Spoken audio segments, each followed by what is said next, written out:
Би 2015 оноос чихрийн шижинтэй авсан. Эхэндээ шинж тэмдэгүүд нь инжиж байсан.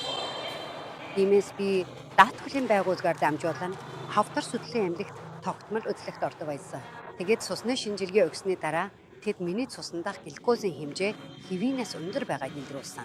Чихрийн шижинтэй гэдгийг мэдсэний дараа эмнэлэг надад өөрсдөө авалдаг чихрийн шижингийн нэмийг өгөхийг зөвлөсөн. Би эмээ өвсний дараа цуснах сахарын хэмжээ тогтвортой болсон. Би ийм өвчтэй болсноо гэртээ хэлсэн.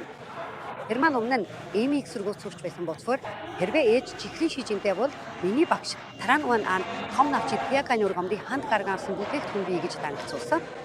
Тэр үед би хаанаас судалж авахаа мэдэхгүй бас хурамч бараанаас хайж байсан. Тэгээд тэр маань надад нэг вебсайтын хаяг явуулсан. Би орж үзээд тэндээсээ худалдаж авсан. Тэр цагаас хойш би өнөөдрийн хүртэл бүтээгдэхүүн хэрэглэсээр байгаа.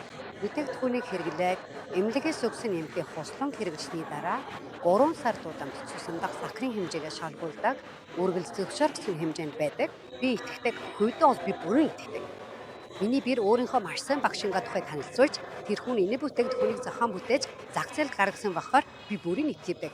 Тэр цагаас хойш өнөөдрийн хүртэл хэрэглээсээр байна. Би чихрийн шижинтэй бүх хүмүүст энэ бүтээгдэхүүнийг хэрэглэхийг зөвлөж байна.